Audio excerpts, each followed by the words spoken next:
बिस्मिल्लाहिर्रहमानिर्रहीम। बहुत शुक्रिया मुझे मौका देने का। मैं इंतहाई काबिल एहतराम तारक मुस्तफ़ा साहब, एडवाइज़र टू द गवर्नर, और जबील राठौर साहब, साबिक़ा IGP, और दीगर जो हमारे यहाँ पे उम्मीदवार मौजूद हैं पाशा के आने वाले इलेक्शन में, समद सलीम, शेख यास, अज़हर और जवाद अहमद, आप सबका शुक्रिया कि आपकी मौजूदगी में मुझे बात करने का मौका मिला। मेरी अहद के लोगों ने कुछ ख़ास नहीं किया नौजवानों के लिए, तो इस शर्मिंदगी से आता हूँ कि इतराफ़ करूँ कि हम आपके लिए वो कुछ नहीं कर पाए जो हमें करना चाहिए था। लेकिन पाकिस्तान के नौजवानों ने ख़ुद से अपने रास्ते तराशे और दुनिया भर के टेक के उफ़क़ पे इन्होंने अपना वजूद साबित किया है, एक चमकते हुए सितारे की तरह। आज जितने भी लोग यहाँ मौजूद हैं वो आइंदा इलेक्शन में अपने उम्मीदवारों की बातें सुन चुके। मुझे किसी बुज़ुर्ग ने बताया था कि किसी भी उम्मीदवार को ख़ास तौर पे जो वोटों का तकाज़ा करे, उसे जांचना एक बहुत ही सादा तरीका है कि आप उसके माजी को और हाल को देखें। अगर तो वो 2 हफ्ते पहले ही आपको ठीक मिलना शुरू हुआ है 2 हाथों से और पिछले 3 सालों में कभी नज़र नहीं आया, तो बिल्कुल उसे वोट ना दें, क्योंकि उसका माजी वही है जो आप देख चुके। इन बच्चों की बातें सुनने से मुझे लगा कि ये मुल्क बदल रहा है और गो के इंडस्ट्री की लीडरशिप उस तरह नहीं रही। मेरा ये मानना है कि जब भी कोई इंडस्ट्री ग्रो करती है तो शुरू में कब्ज़ा ग्रुप, कोई ख़ास मखसूस टोले उस पर काबज़ हो जाते हैं, जो आम लोगों तक वो पैगाम नहीं पहुंचने देते। अगर मुल्क में इतनी बड़ी तादाद में सॉफ्टवेयर हाउसेस थे तो उन्हें मेंबर क्यों नहीं बनाया गया? क्योंकि कुछ तो था जिसकी पर्दादारी थी। और आज अगर सब लोग इस बात से आशना हैं, देख रहे हैं कि इस मुल्क को अगर कोई इस मुल्क की शाहरग है तो IT इंडस्ट्री है, और उसको सांस देने के लिए ज़रूरी है कि आप विजनरी लीडरशिप को चुनें, ऐसे लोगों को लेके आएँ जो दुनिया भर से वसाइल पाकिस्तान लेके आएँ, इस इंडस्ट्री के मसाइल को चुनें। लीडर वो होता है जो अपने पीछे चलने वालों के मसाइल के हल के लिए काम करे, ना कि अपनी ग्रोथ के लिए काम करे। ये सारे वो लोग हैं जो लोगों की जड़ों से आए हैं। पहली दफ़ा कोई शख्स फैसलाबाद से, हैदराबाद से, KPK से चल के आपके पास आया है कि कराची से बड़ी तहरीकें चलती हैं। तो मुझे लगता है कि कराची के रोशनियों का शहर कहा जाता है और रोशन ख्याल लोगों का शहर है। तो यकीनन इन लोगों की बात आपने गौर से सुनी है।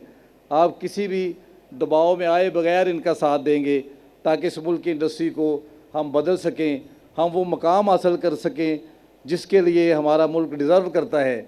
हम उन लोगों को पहचानें जिन्होंने अपने मफाद को आगे रखा और उन लोगों तक चीज़ें नहीं पहुँचने दी। मैंने इन चारों नौजवानों की गुफ्तगू सुनी। अगर एक शायर के तौर पे अगर मैं उन चारों की बातों को सम अप करूँ तो एक शेर आपकी नज़र करूँगा। उनके जो गुफ्तगू में मुझे मिशन नज़र आया कि किसी भी गुल की हक तलफ़ी ना होगी अब गुलिस्तां में, किसी भी गुल की हक तलफ़ी ना होगी अब गुलिस्तां में, मिलेगी खुश्क फूलों को भी शबनम देखते रहना। मुझे ये लगता है इनकी गुफ्तगू में, और आपकी तालियां इसे एक्नॉलेज करेंगी कि यकीनन ये मुल्क बदल रहा है। अगर इस तरह के नौजवान पाकिस्तान की नुमाइंदगी करेंगे तो पाकिस्तान कैसे तरक्की नहीं करेगा।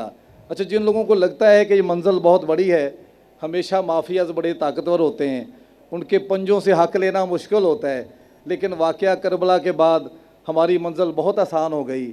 हमें पता चल गया कि वक्ती जीत वाले हमेशा हारते हैं और नज़रिए पे बात करने वाले हमेशा जीतते हैं।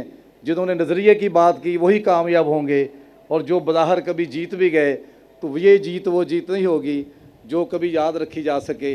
आज जितने लोग आपके मसाइल के लिए बात कर रहे हैं, इनकी बातें तारीख़ी हैं, और आप सबकी मौजूदगी मैं आपकी गवाही चाहूँगा कि कल जब पाकिस्तान बदलेगा, ट्रू लीडरशिप आएगी और दुनिया भर की टेक्नोलॉजी में पाकिस्तान का एक मुकाम होगा, तो आप सबको ये फ़ख्र होगा कि हम उस तकरीब में मौजूद थे जब ये बदलाव आ रहा था, जब लोगों की सोच बदल रही थी। और हमें बहुत सारे लोगों ने डराया है कि बहुत मजबूत लोगों से इनका मुकाबला है। तो मैं एक नज़म के चंद शेर आपकी नज़र करूँगा। मैं अर्जिश का प्राउड फादर भी हूँ। मैंने उस बच्चे की तरबियत की है जो आज इस मुल्क में दुनिया भर से रेवेन्यू लेके आ रहा है, और मेरा ख्वाब पूरा हुआ है। मेरी एनर्जी कोई रोक इसलिए नहीं सकता कि मैंने आप नौजवानों से सीखा है। इकबाल ने कहा था, खिरत को ग़ुलामी से आज़ाद कर, जवानों को पीरों का उस्ताद कर।